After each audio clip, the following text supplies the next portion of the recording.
Bienvenidos. Hoy vamos a meternos de lleno en una idea que como mínimo da que pensar. Vamos a hablar de una generación que parece estar llena de templos, pero vacía de fuego. Una generación donde hay muchas canciones, pero se echa en falta la presencia.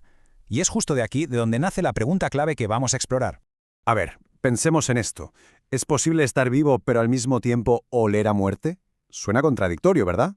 Pues esta pregunta tan extraña nos lleva directos a la historia de Lázaro. Un relato que, como vamos a ver, tiene un eco increíblemente fuerte en nuestros días. Bueno, empecemos por el principio. Hay que entender que Lázaro no era un desconocido para Jesús, para nada. Era un amigo íntimo, alguien a quien quería. Pero la realidad fue la que fue. Y fue muy dura. Murió. Y lo enterraron. Y aquí el tiempo es fundamental.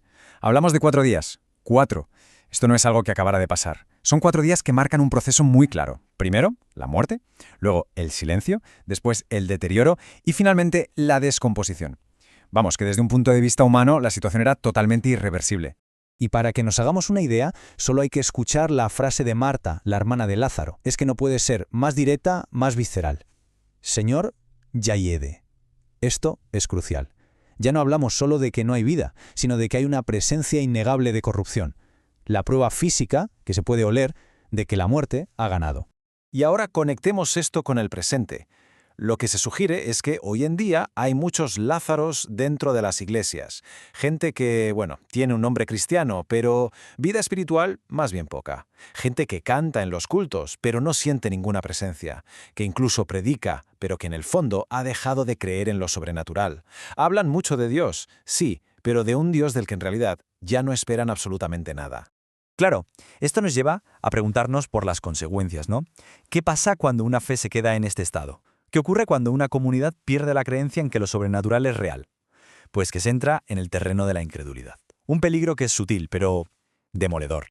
El proceso es como una degradación lenta. La Iglesia deja de ser un organismo vivo y se convierte en un sistema, en algo predecible. El altar, que debería ser un lugar de encuentro, pasa a ser simplemente una plataforma, un escenario.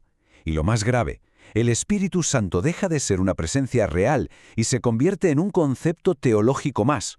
¿Y el resultado? Una fe donde ya no hay sitio para la sorpresa.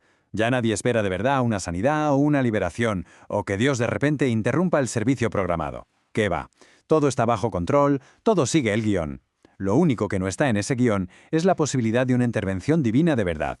Pero entonces, justo ahí, la historia da un giro de 180 grados. Aparece Jesús. Y ojo, porque no llega para dar el pésame y aceptar la muerte como el final. No.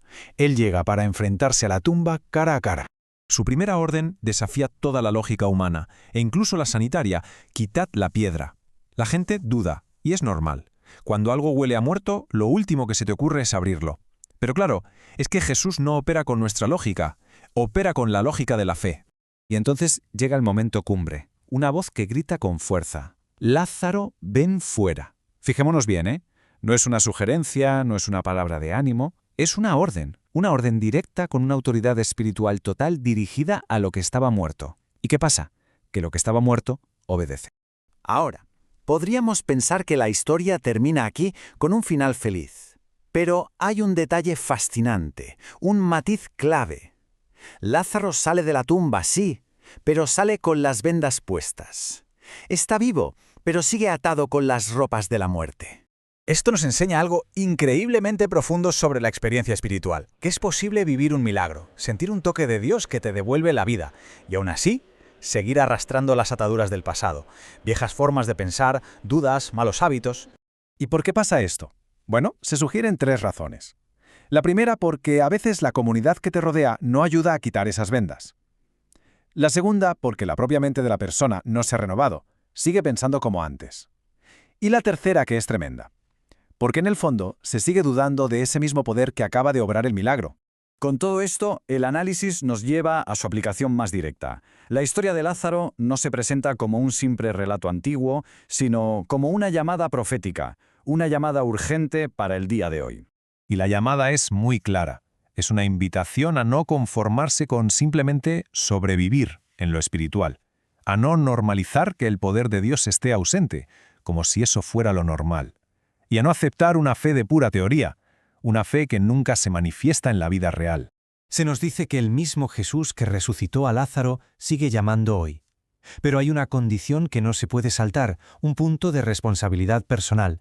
Hay que querer salir. Salir de la incredulidad, de una religión seca, de la comodidad que a veces ofrece la tumba. Y esto nos deja con una pregunta final, para que reflexionemos. La tumba no fue el destino de Lázaro, sino el escenario donde se iba a ver la gloria de Dios. Y ante esto la pregunta es inevitable. ¿Se está viviendo de verdad o tan solo se está respirando dentro de una tumba? Y cerramos con esta frase, que es contundente y lo resume todo a la perfección. No todo el que respira está vivo, y no todo el que está en la iglesia ha salido de la tumba. Una idea poderosísima, que nos invita a pararnos y examinar la diferencia real entre la actividad religiosa y la verdadera vida espiritual.